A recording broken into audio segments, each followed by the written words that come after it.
من يهده الله فلا مضل له ومن يضلله فلا هادي له ونشهد أن لا إله إلا الله وحده لا شريك له ونشهد أن سيدنا وسندنا ونبينا ومولانا محمد وبارك وسلم. أما بعد فأعوذ بالله من الشيطان الرجيم. بسم الله الرحمن الرحيم. ولا تقربوا الزنا إنه كان فاحشة وساء سبيلا. صدق الله العلي العظيم وصدق رسوله النبي الكريم ونحن على ذلك من الشاهدين والشاكرين. وقال النبي صلى الله عليه وسلم الحياء شعبة من الإيمان أو كما قال عليه الصلاة والسلام. ہر قسم کی سب تعریفیں اس اللہ عز و جل کے لیے سزاوار ہیں جس نے ساری کائنات کو پیدا کیا. زمین و آسمان کو بنانے والا ایک اللہ ہے. شمس و قمر کو بنانے والا ایک اللہ ہے. جمادات و نباتات کو بنانے والا ایک اللہ ہے. دریا اور سمندر کو بنانے والا ایک اللہ ہے.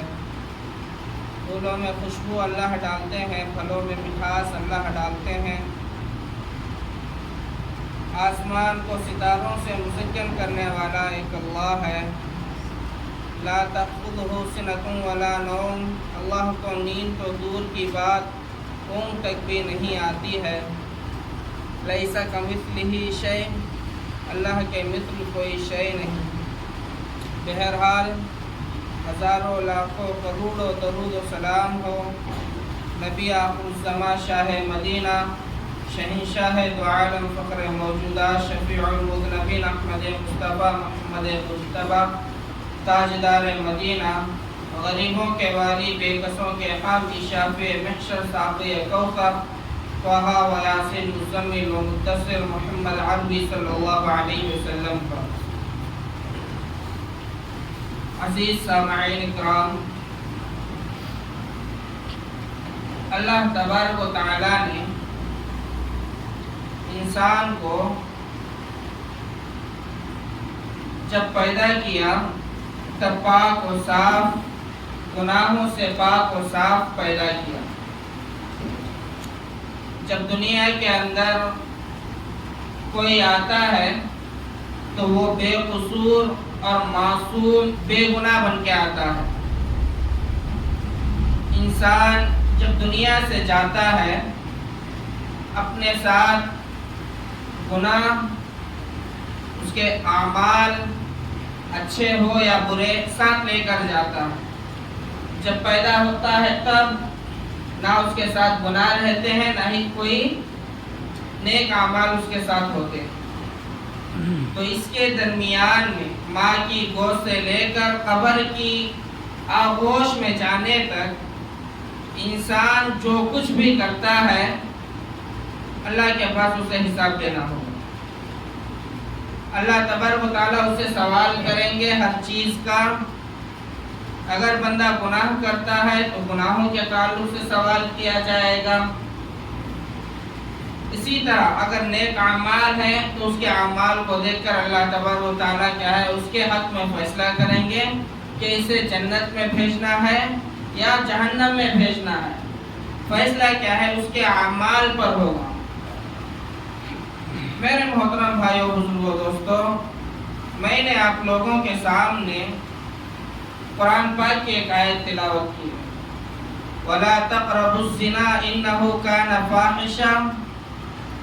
دیکھو اس کے اندر اللہ تبارک و تعالیٰ فرما رہے ہیں کہ زنا کرنا تو دور کی بات, کیا ہے زنا کرنا تو دور کی بات, وَلَا تَقْرَبُوا, اللہ تبارک و تعالیٰ فرماتے ہیں اس کے قریب بھی نہ جاؤ.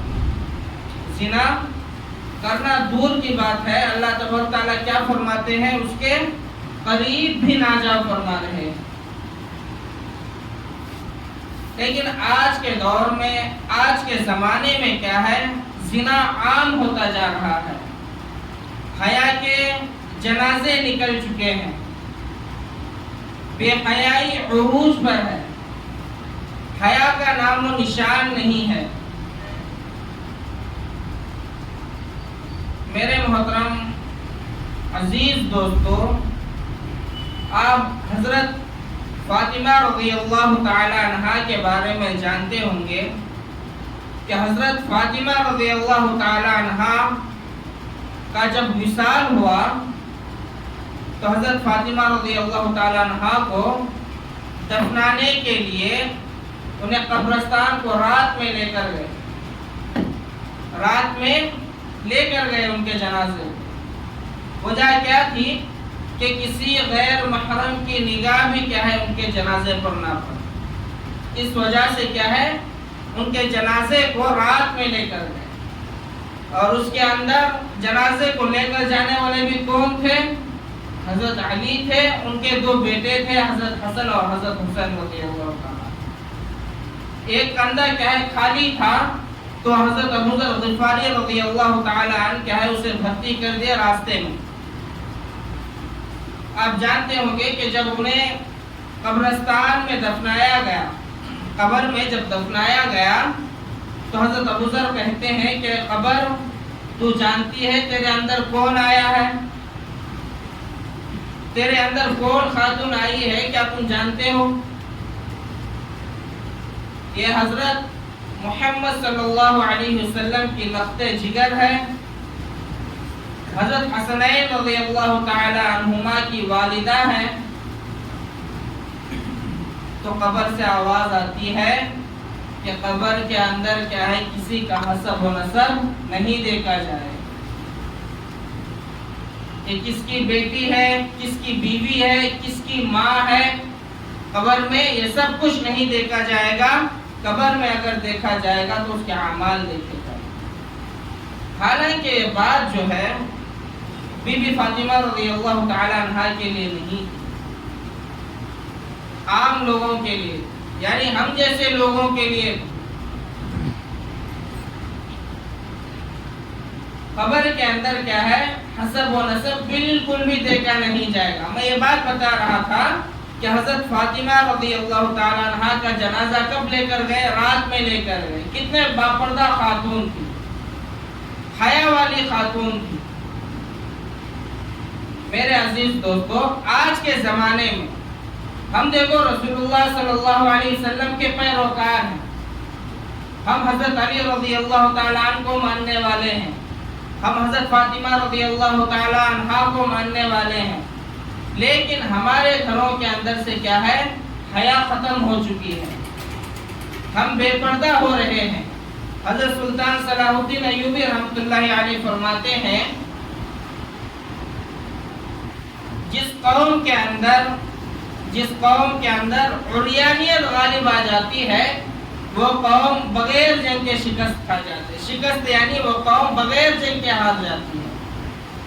آج کے دور میں نہ مردوں میں حیا ہے، نہ ہی عورتوں میں حیا ہے، نہ والدین کے اندر حیا ہے۔ سب سے پہلی بات تو والدین کے اندر حیا ہونی چاہیے۔ والدین کیا ہے اولاد کو روک ٹوک کرنا چاہیے۔ جب بچی گھر کے اندر چھوٹے چھوٹے کپڑے پہنتی ہے، بچپن میں چھوٹی جب رہتی ہے، تب اسی وقت سے اسے کیا ہے اس کے ذہن کے اندر پردے کا عنوان پڑھانا چاہیے، اسے حیا کا عنوان پڑھانا چاہیے، تاکہ بچی بڑی ہونے کے بعد اس کے رگ رگ میں حیا کیا ہے رائج کر جائے۔ اگر ہم بچپن سے اسے بچی چھوٹی ہے کہہ کر اس کی مرضی کے مطابق اگر کپڑے پہنائیں گے تو یاد رکھو بڑی ہونے کے بعد بچے اگر آج چھوٹی ہے تو کل بھی چھوٹی رہے گی، یہ ضروری نہیں ہے۔ آج کے چھوٹے کل کے بڑے ہوتے ہیں، آج کے چھوٹے کل کے بڑے ہوتے ہیں۔ بچپن میں جو عادتیں بچوں کو سکھائی جاتی ہے، بڑے ہونے کے بعد بھی کیا ہے بچے انہی عادتوں کو لے کر چلتے ہیں۔ ایک واقعہ آتا ہے کہ دو دوست تھے، ان کی شادیاں ہو چکی تھی، ایک دوست کو لڑکا تھا اور ایک دوست کو کیا ہے لڑکی۔ اچھا تعلقات اچھے قائم تھے ان لوگوں کے، تو بچہ ایک مرتبہ اپنے والدین سے کہتا ہے کہ میں آپ کے دوست کی لڑکی سے شادی کروں گا. ایسے سمجھ لو لڑکی کا نام کچھ بھی ہم لگا لو. بچہ کہتا ہے کہ میں عائشہ سے شادی کروں, چھوٹا بچہ. اس کے بعد باپ بیٹے سے پوچھتا ہے کہ بیٹا تو شادی کر کے کیا کرے گا؟ تو بیٹا کہتا ہے کہ ابا جان میں شادی کرنے کے بعد عائشہ کو ماروں گا روزانہ اسے برا بھلا کہوں گا, اس کے والدین کو گالیاں دوں گا اور اسے بھی گالیاں دوں گا. اب والدین پریشان ہو گئے, بچہ چھوٹا ہے لیکن یہ کس قسم کی باتیں کر رہا ہے. بعد میں پتہ چلتا ہے کہ جو بچہ سیکھا تھا اپنے والدین کو دیکھ کر سیکھا. اس کا باپ روزانہ کیا ہے اس کی ماں کو مارتا تھا, گالی گلوچ دیا کرتا تھا, اور اس کے یعنی اس کی والدہ کے والدین کو کیا ہے گالیاں دیا کرتا تھا. یہ بچے کے اندر سرایت کر گیا. بچے کس کو دیکھ کر سیکھتے ہیں؟ والدین کو دیکھ کر سیکھتے ہیں. اگر ہماری تربیت کے اندر خرابی آ گئی تو کیا ہے بچے اپنی زندگی تباہ و برباد, یعنی اپنی زندگی کو خدا کے احکام پر نہیں لگائیں, گناہوں کی طرف چلے جائیں. حیا کے بارے میں دیکھو, اللہ تبارک و تعالیٰ قرآن میں فرماتا ہے, حضرت موسیٰ علیہ السلام کا واقعہ ہے. جب موسیٰ علیہ السلام نے قبطی کو مار کر وہاں سے چلے گئے تو مدین کا رخ کیا. مدین میں حضرت شعیب علیہ السلام رہتے تھے. وہاں پر کیا ہے جب مدین کے پاس پہنچے وہاں پر ایک کنواں تھا. کنویں کے پاس کیا ہے سب لوگ پانی پلا رہے تھے اپنے جن چیزوں کو وہ لوگ اونٹ کو بکریوں کو وغیرہ چرانے کے لیے لائے تھے, تو سب لوگ کیا ہے پانی پلا رہے تھے. دو لڑکیاں تھیں جو کنویں سے دور کھڑی تھی. وہ لوگ جانتے تھے کہ ان کے والد صاحب کیا ہے کمزور ہیں, بوڑھے ہیں. اس مجبوری کی وجہ سے وہ بچیاں دور کھڑی تھیں. حضرت موسیٰ علیہ السلام دیکھتے ہیں ان کے جانوروں کو پانی وغیرہ پلا کر چھوڑ دیتے ہیں. اس کے بعد یہ سارا ماجرا وہ لڑکیاں جا کر اپنے والد صاحب کو, یعنی حضرت شعیب علیہ السلام یہ بھی نبی تھے, ان کو جا کر سناتے ہیں. تو حضرت شعیب علیہ السلام اپنی ایک بیٹی کو بھیجتے ہیں. ان کی بیٹی کیا ہے فَجَاءَتْهُ إِحْدَاهُمَا تَمْشِي عَلَى اسْتِحْيَاءٍ, کیا ہے قرآن کی آیت ہے فَجَاءَتْهُ إِحْدَاهُمَا تَمْشِي عَلَى اسْتِحْيَاءٍ. ان کے پاس ایک بیٹی کو بھیجتے ہیں. فَجَاءَتْهُ إِحْدَاهُمَا, ان میں سے ایک لڑکی آتی ہے حضرت موسیٰ علیہ السلام کے پاس. تمشی علی استحیاء, دبے پاؤں حیا کے ساتھ, دبے پاؤں حیا کے ساتھ آتی ہے, حیا کرتی ہوئی شرماتی ہوئی آتی. ہمارے ایک استاد تھے, جب اس کی تفسیر پڑھاتے ہوئے کہتے ہیں, تفسیروں کے اندر آیا ہے کہ حضرت موسیٰ علیہ السلام کہتے ہیں, وہ عورت آ کر کہتی ہے کہ میرے والد صاحب نے آپ کو طلب کیا ہے, آپ کو بلایا ہے. یہ سارا واقعہ سنانے کے بعد حضرت شعیب علیہ السلام موسیٰ علیہ السلام کو لے کر آنے کے لیے بھیجتے ہیں.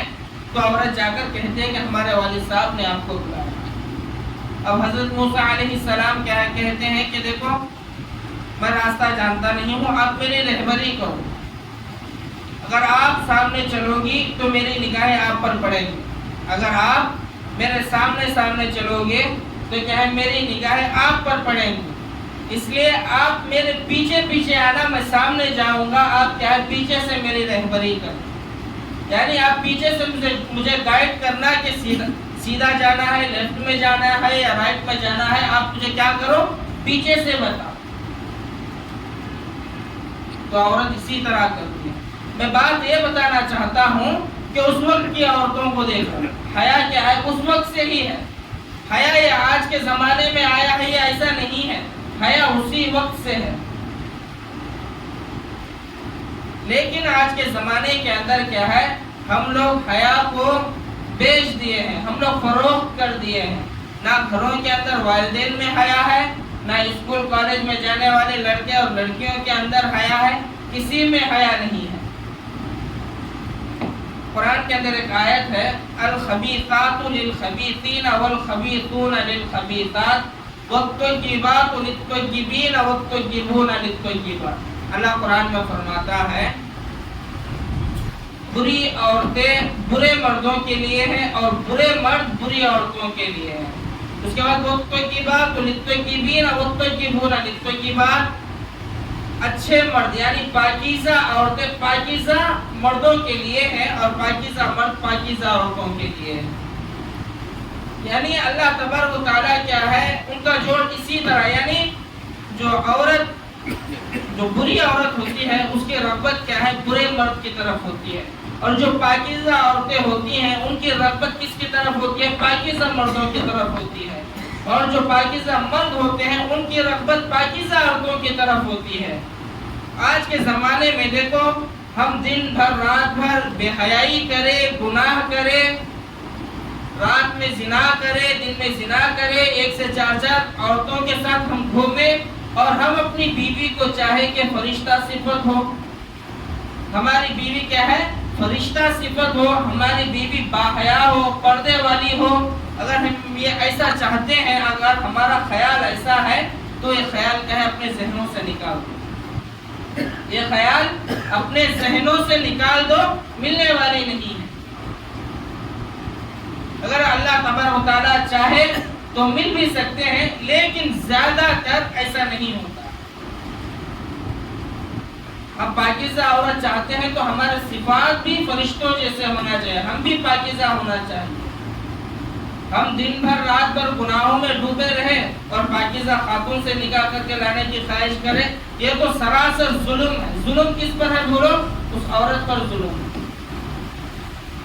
اگر ہم پاکیزہ رہیں گے تو اللہ تبارک و تعالیٰ خود کیا ہے پاکیزہ عورت ہمیں دے. ہم جوانی کے اندر گناہ کریں، جوانی کے اندر بے شمار لڑکیوں کی زندگیاں تباہ کریں، اور ہم لوگ کیا ہے ایک باحیا خوبصورت خاتون کو اگر ہم طلب کرتے ہیں، اگر ہمیں خواہش کرتے ہیں تو یہ کیا ہے ناممکن بات ہے. میرے عزیز دوستو، دیکھو تقدیر بھی کیا ہے تدبیر کے اعتبار سے چلتی ہے. انسان کی تدبیر جیسی ہوتی ہے تقدیر ویسی ہی ہوتی ہے. دیکھو اب حضرت یوسف علیہ السلام کا واقعہ لے لو. حضرت یوسف علیہ السلام کے پاس کیا ہے کوئی راستہ نہیں تھا. جب زلیخا حضرت یوسف علیہ السلام کو روم میں بند کرتی ہے، محل کے اندر جب سارے دروازے بند کرتی ہے تو کوئی راستہ نہیں تھا ان کو بھاگنے کے لیے. اس کے باوجود بھی کیا ہے حضرت یوسف علیہ السلام دروازے کی طرف بھاگتے ہیں. اس کے باوجود بھی کیا ہے حضرت یوسف علیہ السلام دروازے کی طرف بھاگتے ہیں تو دروازہ کھل جاتا ہے. سامنے دیکھتے ہیں تو کون رہتا ہے؟ عزیز مصر ہوتا ہے جو زلیخا کا شوہر تھا، وہ سامنے رہتا ہے. اس کے بعد حضرت یوسف علیہ السلام کے اوپر کیا ہے مقدمہ جاری ہوتا ہے، مقدمہ چلتا ہے. حالانکہ یوسف علیہ السلام بے قصور ہوتے ہیں، اس کے باوجود بھی حضرت یوسف علیہ السلام کیا ہے جیل کی سزا کاٹ لیتے ہیں. میں بات یہ بتانا چاہتا ہوں کہ حضرت یوسف علیہ السلام کو دیکھو کیسا موقع ملا، لیکن حضرت یوسف علیہ السلام اس گناہوں کے اندر، اس گناہ کے اندر نہیں پھنسے. وہی موقع اگر آج کے زمانے میں ہم میں سے کسی کو ملتا ہے تو میں اگر قسم بھی کھا لوں تو حانث نہیں ہوں گا کہ کوئی بھی ہم میں سے کوئی بھی ایسا موقع گنوانا نہیں چاہتا، کوئی بھی ایسا موقع کیا ہے چھوڑنا نہیں چاہتا ہے. عرش کے نیچے کیا ہے جن لوگوں کو سائے میں بٹھایا جاتا ہے اس میں سے یہ بھی ایک قسم کے لوگ ہیں، جو لوگ یعنی جن کو کوئی ایک خاندانی لڑکی دعوت دے رہی ہے گناہ کے لیے، کوئی خاندانی لڑکی گناہ کے لیے دعوت دے رہی ہے، اگر وہ بندہ خدا کے خوف سے اس گناہ کو چھوڑ کر کیا ہے وہاں سے چلے جاتا ہے، اسے ٹھکرا دیتا ہے، تو ایسے بندے کو کیا ہے اللہ تبارک و تعالیٰ کل قیامت کے دن عرش کے سائے میں جگہ دیتا ہے. ایک واقعہ آتا ہے کہ ایک طالب علم میں استاد تھا، روزانہ مدرسے کو آنا جانا ہوتا تھا. تو گلی میں کیا ہے ایک عورت ان کے عاشق ہو گئی. وہ عورت کو کیا ہے ان پر زیادہ محبت ہو جاتی ہے، عورت کیا ہے خواہش پیدا ہو جاتی ہے عورت کے دل میں. تو عورت کیا ہے ایک ماسٹر پلان ڈالتی ہے. اس کی خادمہ ہوتی ہے، خادمہ سے کہتی ہے کہ دیکھو میں بہانہ کرتی ہوں طبیعت خراب ہونے کا، میں بہانہ کرتی ہوں طبیعت خراب ہونے کا، میں کوئی بہانہ کر لیتی ہوں.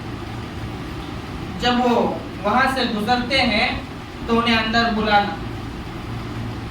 وہ خادمہ کیا ہے ایسے ہی کرتی ہے، جب وہاں سے وہ صاحب گزرتے ہیں تو کیا ہے انہیں اندر بلاتی ہے. اندر بلانے کے بعد دیکھتی ہے کہ ایک عورت لیٹی ہوئی ہے. یہ جو خادمہ ہوتی ہے جیسے ہی وہ لڑکا اندر آ جاتا ہے وہ خادمہ باہر سے کیا ہے کڑی لگا کر چلی جاتی ہے، باہر سے لاک کر کے چلی جاتی ہے. بیچارہ باہر بھی نکل نہیں سکتا. اب حضرت کیا ہے وہ صاحب سمجھ جاتے ہیں دال میں کچھ کالا ہے، یہ عورت کی کیا ہے نیت خراب ہے. عورت تنگ کرنے لگتی ہے. اب وہ صاحب کہتے ہیں کہ مجھے قضائے حاجت جانے کی مہلت ہے.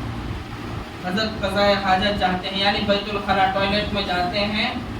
جانے کے بعد کوئی راستہ تلاش کر کوئی راستہ نہیں ملتا. اب بندہ بھاگے بھی تو کہاں بھاگے جبکہ سارے دروازے بند ہیں، کہیں بھی جا نہیں سکتا.